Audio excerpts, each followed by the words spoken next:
આજ રોજ રાજકોટ શહેરના પોલીસ હેડક્વાર્ટરમાં 74 ઓલ ઇન્ડિયા પોલીસ હોકી ટુર્નામેન્ટનું ઉદ્ઘાટન સમારંભનું આયોજન કરવામાં આવ્યું. આપણે જાણીએ છીએ કે કેન્દ્ર સરકારની ગૃહ મંત્રાલયમાં એક all India police sports control board છે, જે બોર્ડના માધ્યમથી અલગ અલગ રાજ્યોમાં દર વર્ષે અલગ અલગ રમતોમાં રાષ્ટ્રીય સ્તરની પ્રતિયોગિતાઓનું આયોજન કરવામાં આવતી હોય છે. ગુજરાત માટે અને રાજકોટ માટે ખૂબ ગર્વ અને આનંદની વાત છે કે આ વર્ષે all India police sports control બોર્ડે 74th હોકી ટુર્નામેન્ટ પોલીસની યજમાની કરવાની તક ગુજરાત પોલીસને આપી છે.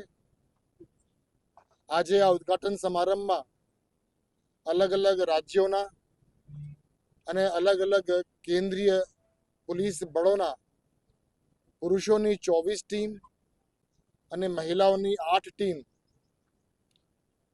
પ્રતિયોગિતામાં ભાગ લેવા માટે આજે હાજર રહ્યા હતા. ખૂબ ભવ્ય ઉદ્ઘાટન સમારંભનું આયોજન થયું.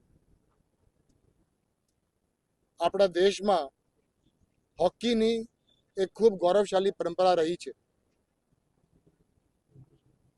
ઓલિમ્પિકના ગોલ્ડ મેડલથી લઈને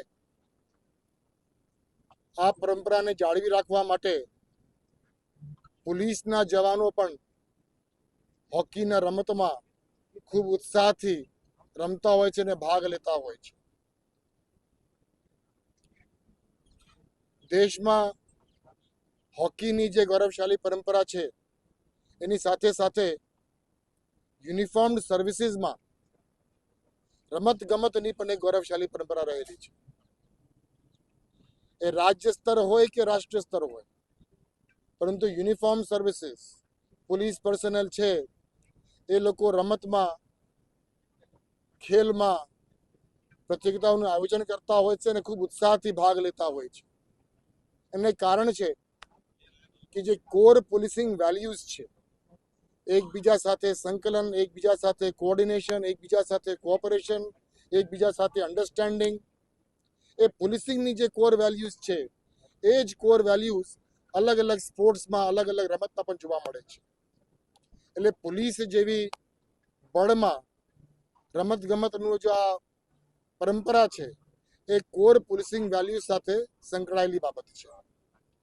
આજે આપણા માટે ખૂબ ગર્વ અને આનંદની વાત છે કે 74મી ઓલ ઇન્ડિયા પોલીસ હોકી ટુર્નામેન્ટનું યજમાની કરવાનું તક ગુજરાત પોલીસને અને ખાસ કરીને રાજકોટ શહેર પોલીસને મળી છે. ધન્યવાદ.